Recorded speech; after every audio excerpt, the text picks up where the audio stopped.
Shalom. I'd like to give all praises to Yahweh Ba'ashem Yahushai, double honors to the elders and apostles of Great Millstone, and peace and safety to the hopefully elect preaching this word in truth and sincerity across the four corners of the earth. I hope that this video is edifying to the elect. In 1996, the movie Star Trek First Contact was released. Right? For those who never saw it, spoiler alert. Right? Those who saw it might remember the Borg, an advanced alien race that assimilates other races into their own. And when they went at Starfleet, they caused some serious damage. Now the Borg ship is shaped like a cube. So I remember when I first saw that movie, I thought of Revelation 21 and 16. Revelation 21 and 16 reads, "And the city lieth foursquare, and the length is as large as the breadth. And he measured the city with the reed, 12,000 furlongs, and the length and the breadth and the height of it are equal."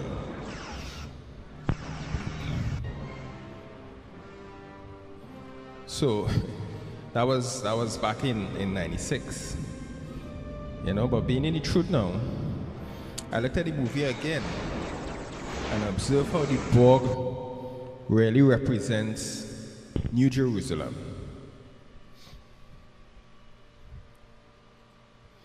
So I'll read Revelation 21 and 2. "And I, John, saw the holy city, New Jerusalem, coming down from the Most High out of heaven, prepared as a bride adorned of her husband." Now that bride is the 144,000 elect who prepared their garments for the marriage of the Lamb which is their husband, who is Yahushai. They are the elite of Yasharallah, 12,000 of each tribe that make up the governing body in the kingdom, joint heirs with Yahushua. And how are they going to rule in the kingdom? Let me read Revelation 2 and 26. Revelation 2 and 26 says, "And he that overcometh and keepeth my works unto the end, to him will I give power over the nations." Verse 27, "And he shall rule them with a rod of iron, and as the vessels of a potter shall they be broken to shivers, even as I received of my Father. So all the nations shall serve Yasharallah,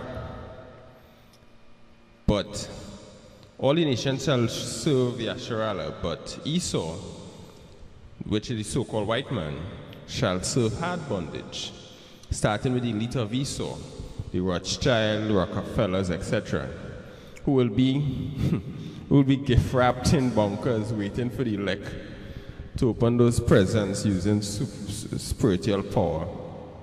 Right, which brings me back to the movie now. The movie picks up where the series left off. Now, I think that season ended where the Borg captured Captain Picard and assimilated him into the Borg, and they end up escaping or whatever.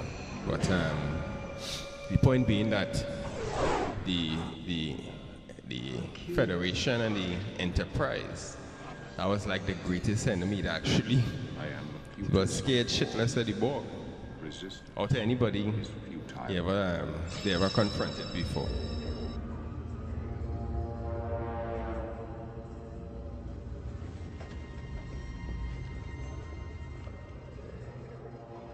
Captain, I believe I am feeling anxiety. It is an intriguing sensation. The most distracting. I'm sure it's a fascinating experience, but perhaps you should deactivate your emotion chip for now. Good idea, sir. Done.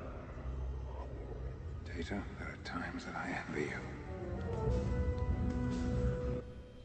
So why they fear the Borg like that? Well, listen to what the Borg does basically tell anybody they're approaching to take over. We have an invisible range. A Borg cube on course 0 Mark 215. Speed warp 9. We are the Borg. Lower your shields and surrender your ships. We will add your biological and technological distinctiveness to our own. Your culture will adapt to service us. Resistance is futile. All units, open fire. We will add your biological and technological distinctiveness to our own. Your culture will adapt to serve us. Resistance is futile. This song is like exactly what the House of David will be doing when they come down from those ships. This is Daniel 7 and 18. But the saints of the Most High shall take the kingdom and possess the kingdom forever, even forever and forever. We are the Borg. Lower your shields and surrender your ships. We will add your biological and technological distinctiveness to our own. Your culture will adapt to service us. Resistance is futile. This advanced alien race in a cube-shaped ship telling the Enterprise, we will add your biological and technological distinctiveness to our own. Biological meaning, you will be slaves. You'll be slaves and concubines. We will add your biology to ours to serve us as we want, as we see fit. In righteousness, of course. Right? At the end of it, he says resistance is futile. Right? We will add your biological and technological distinctiveness to ours. Right? Technological, right? Meaning we'll have technology in the kingdom, but it would be in righteousness. Right? There wouldn't be any cell towers all over, pushing frequencies through the air, messing with your DNA. No more air pollution, GMOs, none of that. Israel will have the best of everything. This is Revelation 21 and 24. And the nations of them which are saved shall walk in the light of it, and the kings of the earth do bring their glory and honor into it. Right? Meaning all the other nations, all 17 nations, well, excepting for Esau being hard bondage, all the other nations shall be tributaries unto Israel. All of them shall serve Israel. Right? And all the other nations, right? When the Borg said their culture shall adapt, will adapt to serve us. Right? That is what the nations, that will be the number one job. That will be the main job. To serve us, right? And I mean the culture, when you're talking about the culture, all the other nations shall know the names Yahweh and Yahweh Shai and fear them, right? There won't be any more worship of Shiva, Allah, JC, right? No more cultural expressions through Diwali, Christmas, right? Padwa, Ramadan, right? All the nations shall observe the Sabbath. The whole world will shut down for the Sabbath. Resistance is futile. So it's the book of Isaiah 65 and 17.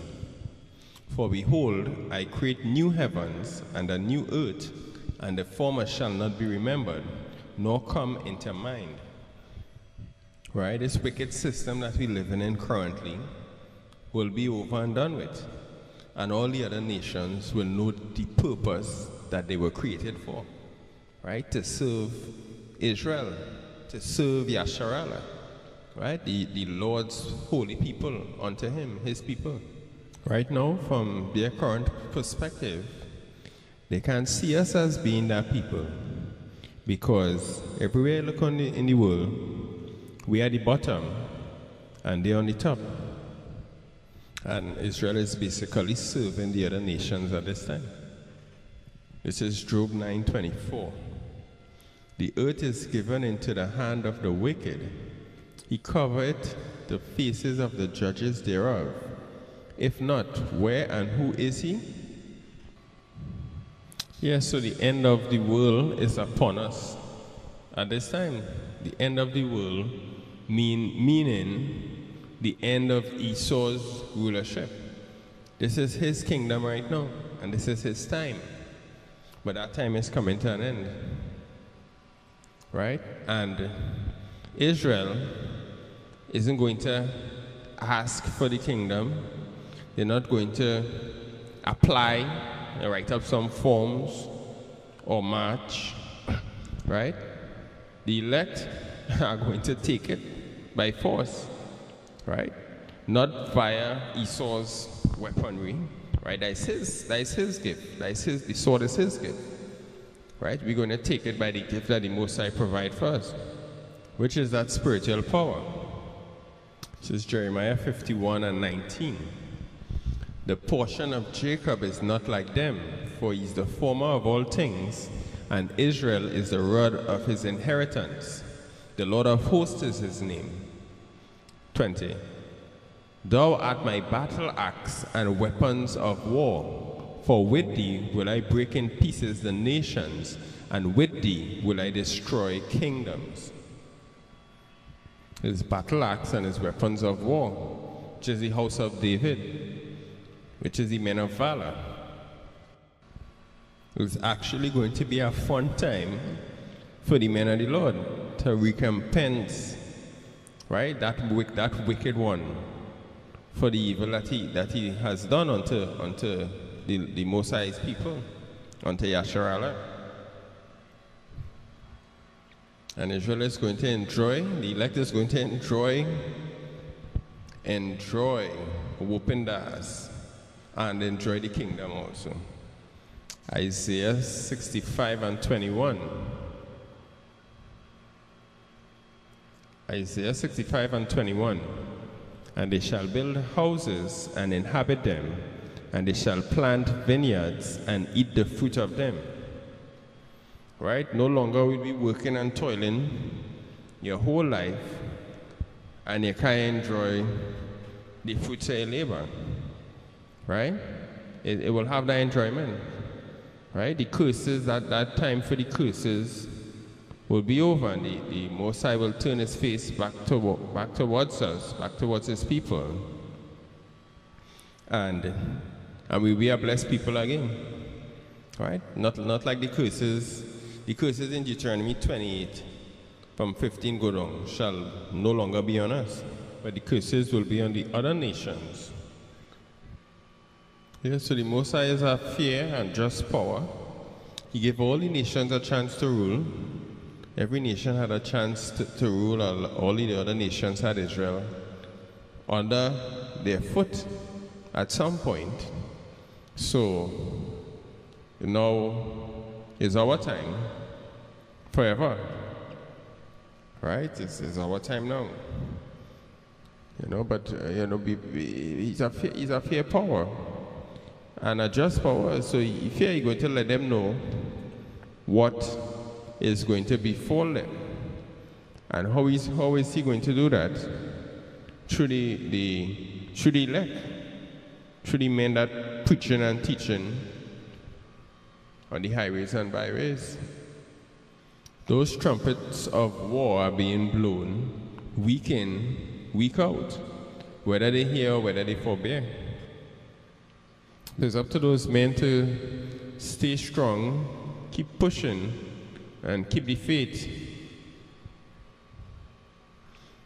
I'll read Isaiah 40:31.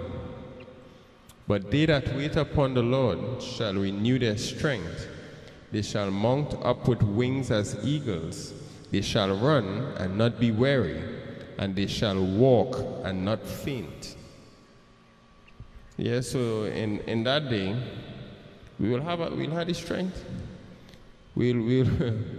Resistance will be futile. Resistance will be futile. So I hope this video was edifying to the elect. You know, I always found that that movie kind of fascinating. You know, the kind of hidden message in that movie. And you know, to those who might think that it could be viewed from a different perspective, where the Borg really represent Esau. You know, where he trying to chip everybody to assimilate them into his new world order. Yeah, you have something coming for you. So, let me read this scripture for you. This is Job 20 and 23. When he's about to fill his belly, the Most High shall cast the fury of his wrath upon him, and shall rain it upon him while he is eating. So, think what you want to think, right? You're not going to get through, right? You're not going to get through. Your time up. So I'd like to give all praises once again to Yahweh B'Hashem Yahushai. Double honors to the elders and apostles of Great Millstone, and peace and safety to the elect, preaching this word in sincerity and truth across the four corners of the earth. Shalom. Resistance is futile.